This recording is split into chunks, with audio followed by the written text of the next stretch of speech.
بتاعتنا ديل كما سياسيين اللي هم عاوزين يقودوا الدولة كويس، إنما عاوزين يلحقوا الدولة والريسورس بتاعت الدولة كويس. أني لو نظرنا الحزب الحاكم في حد ذاته كويس منقسم كويس، مشقين بهناك وبهنا كويس. حتى الحزب المنافس البعض اللي هو بتاعه برضه منقسم كويس. حتى عندنا او بي بي ولا تدل برضه منقسمين، هناك بخيار بتاع حسين عبد الباقي بخيار بتاع يوسف كويس. فما بالك انه الناس ديل هم ما بيهمهم الدوله دي، ما بيهمهم الشعب ديل كويس. اي زول الليله ده اذا لو قاعد في منصب حاليا بيتكلم والله حكومه ده حكومه، لكن لو تم اعفائه انت بتعرف الحقيقه ده وين.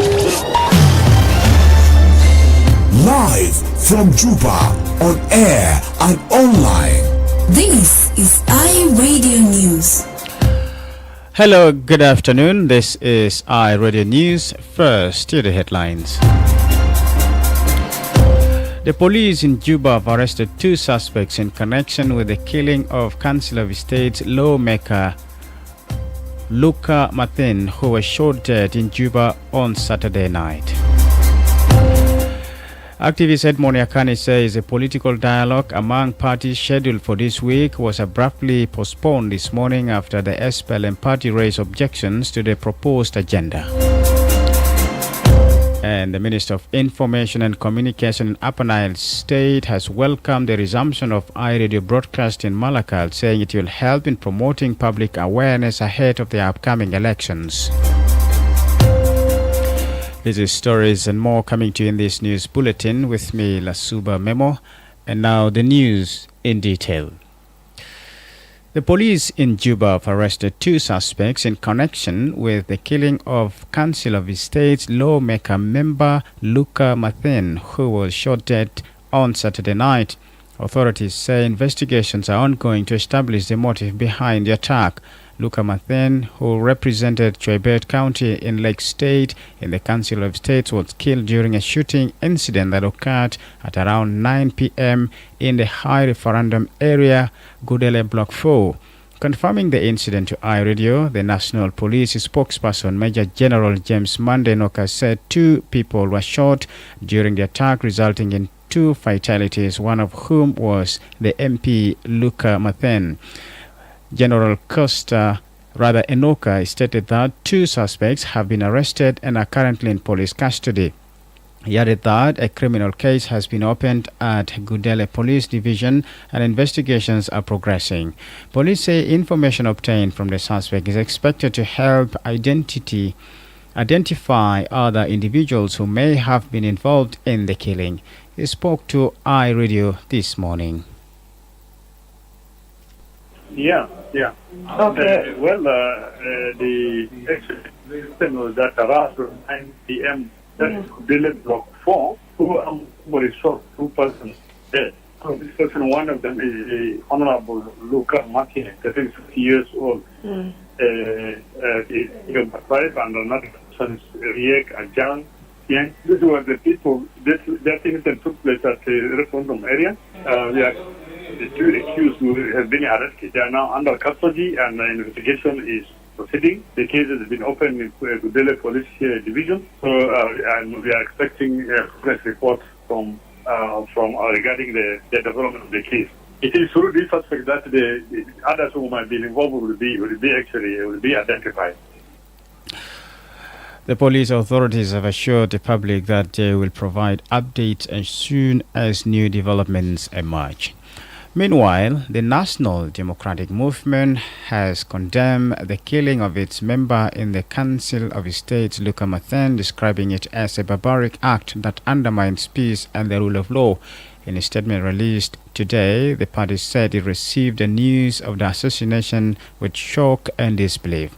NDM said Luka Mathin was the chairperson of the Standing Specialized Committee on Education, Research, Science and Technology in the Council of States. The party strongly denounced the attack and called on the authorities to swiftly apprehend the perpetrators and bring them to justice. It said, and I quote, "We condemn this barbaric act in the strongest term possible and call upon the authority to apprehend the culprits and bring them to book. Our nation deserves to be a place where citizens live without fear, free from insecurity and barbaric attacks of violence of this nature. Such crimes undermine peace, the rule of law, and public confidence in security institutions. The party said such acts of violence erode peace, weaken the rule of law, and undermine public confidence in security institutions. It further urged the government to end the activities of so-called unknown gunmen, particularly in the capital Juba.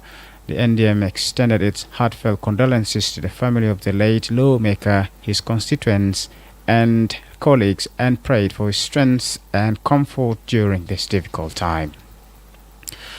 Activist Edmond Yakani says the political dialogue among parties scheduled for this week was abruptly postponed this morning after the SPLM party raised objections to the proposed agenda. The dialogue, which brought together more than 70 participants, was intended to provide a homegrown solution to South Sudan's ongoing political situation. It aims to de-escalate military confrontation and reduce reliance on external mediation. The purpose of the stakeholders and political parties consultative dialogue was to provide an update on the R-axis. Speaking to attendees, Yakani, who is the executive director of the Community Empowerment for Progress organization, said members of the current government argued that certain provisions in the agenda were not open for debate, citing decisions made during the extended presidency. We have one party, which is the incumbent government. They are not with us in the hall, as I'm quite sure some few friends of South Sudan have asked, where is the members of the incumbent government? We're given a few excuses for why they're not in the hall. And I have to make it very clear that their excuses is that they feel we need to revisit the agenda of the dialogue. That's excuses. And they say we need to revisit the agenda because of decisions that were being made in the extended precedence are not subject for debate in this meeting. Based on that, our conversation with them, we accept that we need to go for consultation to put the path as a right as we're going for dialogue. The consultative dialogue is part of ongoing efforts to provide updates and ensure the effective implementation of the revitalized agreement on the resolution of the conflict in South Sudan. Yakani stated that the team would meet with the unity government signatories at their premises to reach a consensus on the agenda. So from here, we'll go directly to the incumbent government, the Aichigono. Will meet with them, and we'll meet with them in their premises to reach consensus on the agenda. We'll communicate that to you, but also we'll talk to each of the parties that we have them invited for this conversation. This is iRadio News. The Minister of Foreign Affairs and International Cooperation, Monday Semaya Kumba, says a high-level delegation from Juba will engage with Sudanese authorities on oil, trade and investment following a visit to Port Sudan. Minister Semaya is part of a delegation led by the Presidential Advisor on National Security, Chutgadluak Manime, who delivered a message from President Salva Kiir to Sudanese leader Abdel Fattah al-Burhan. According to the news agency, the message was delivered on Sunday during a high-level meeting in Port Sudan. Speaking after the meeting, Minister Semaya said the two sides held bilateral talks aimed at strengthening cooperation in the areas of oil, trade and investment, with the goal of deepening economic ties and promoting mutual growth between the two countries. He added that South Sudan and Sudan agreed to continue engaging through bilateral and technical meetings to address the issue of common interest. He says, the two sides also exchanged views on a number of bilateral issues with main focus on the oil industry, trade, investment, among others.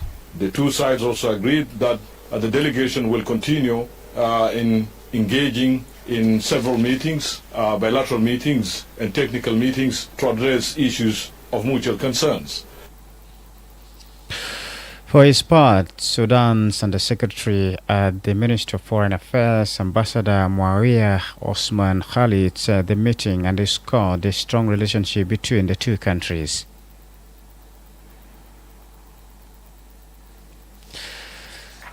The Media Authority will convene a national conference on combating hate speech and strengthening social cohesion on Tuesday in Juba, bringing together government officials, media leaders, civil society and development partners from across South Sudan.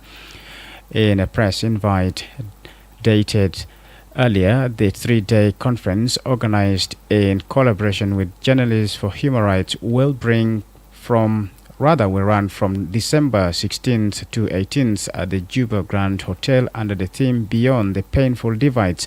It aims to foster a coordinated national response to hate speech, misinformation, and disinformation.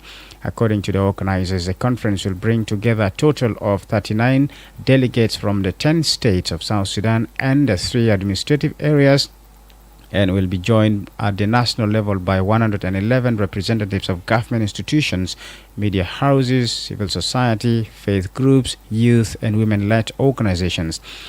Each state and administrative area is expected to nominate 3 participants: the State Minister of Information, a civil society representative, and a media manager, to take part in the discussions and share experiences from their respective regions. Participants from the states and administrative areas will begin arriving in Juba today, with all travel, accommodation, meals, and conference logistics fully covered by the organizers. The media authority says the conference will provide a platform for dialogue on practical strategies to counter hate speech and promote peaceful coexistence, especially through responsible media practices and inclusive public communication. As part of the program, each state and administrative area will make a 5-minute presentation on the status of hate speech and the mechanisms in place to address misinformation and disinformation within their jurisdictions. The conference will run daily from 8 a.m. to 4 p.m. and organizers say its outcomes are expected to contribute to stronger national unity and social cohesion in South Sudan. Before international news, the Minister of Information and Communication in Upper Nile State has welcomed the resumption of iRadio broadcast in Malakal, saying it will help in promoting public awareness ahead of the upcoming elections. iRadio's repeater station resumed transmission in Malakal town over the weekend after the German embassy in Juba funded the installation of solar-powered system for repeater stations in Bor, Chorit, and Malakal. The Malakal repeater station had been off air for more than 6 months. Speaking to iRadio this morning, the State Minister Peter Nyojo said the reopening of the station will play a key role in fighting misinformation and hate speech while also strengthening social cohesion in the state. He said the absence of credible sources of information had negatively affected the social fabric in Upper Nile State, stating that the return of iRadio would help keep citizens informed about national developments. Nyojo added that the radio station will also provide civic education by providing listeners in Malakal with vital information about the upcoming general elections. The minister expressed appreciation to iRadio and its partners for restoring the repeater station despite financial challenges.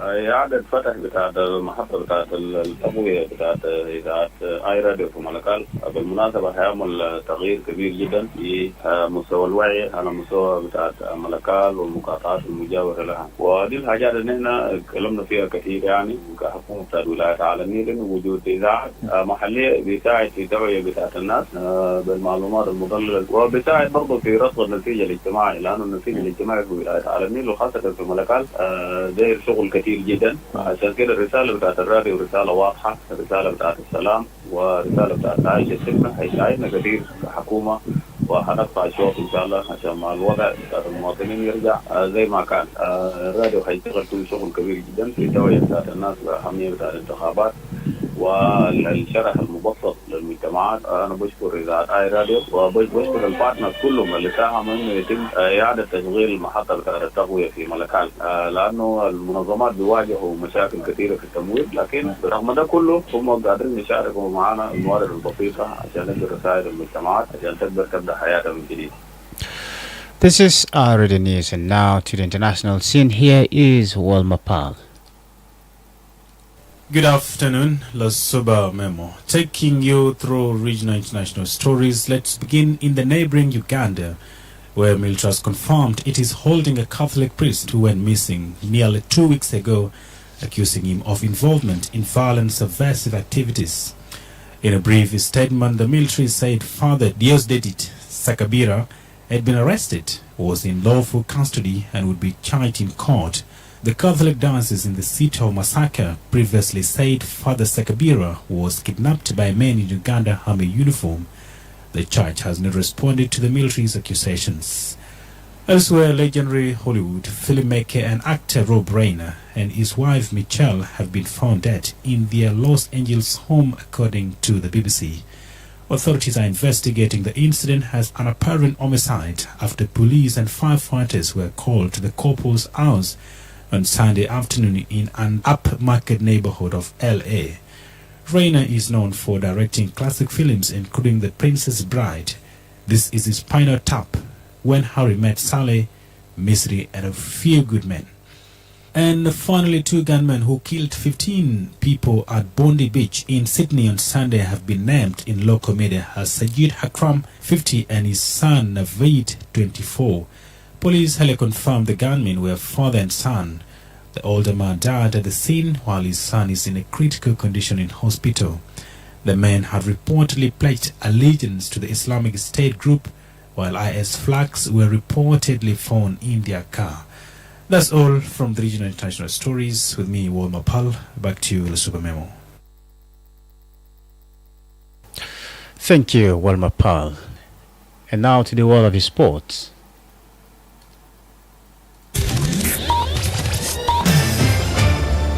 This is iRadio. That's iRadio. This is iRadio. Apologies for that. We'll update you in a sports world later at 1:30 o'clock. But now we can wrap up these news stories by having a recap of the headlines.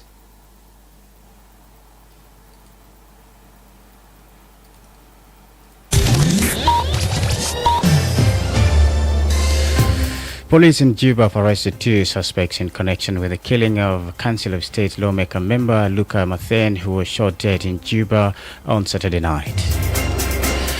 Activist Edmond Yakani says a political dialogue among parties scheduled for this week was abruptly postponed this morning after the SPLM party raised objections to the proposed agenda. And the Minister of Information and Communication in Upper Nile State has welcomed the resumption of iRadio broadcast in Malakal, saying it will help in promoting public awareness ahead of the upcoming elections. That's the end of iRadio News. If there's a story or an event you'd like iRadio to cover or report about, please send us a text message at +211 925 287 It's also our WhatsApp number. Follow us on X at iRadio Juba, like our Facebook page iRadio, subscribe to our YouTube channel at iRadio South Sudan. You can also visit our website and listen to us online at www.iradio.org. Stay tuned for news in Arabic at 0:30. I'm Lasuba Memo. Thank you for listening.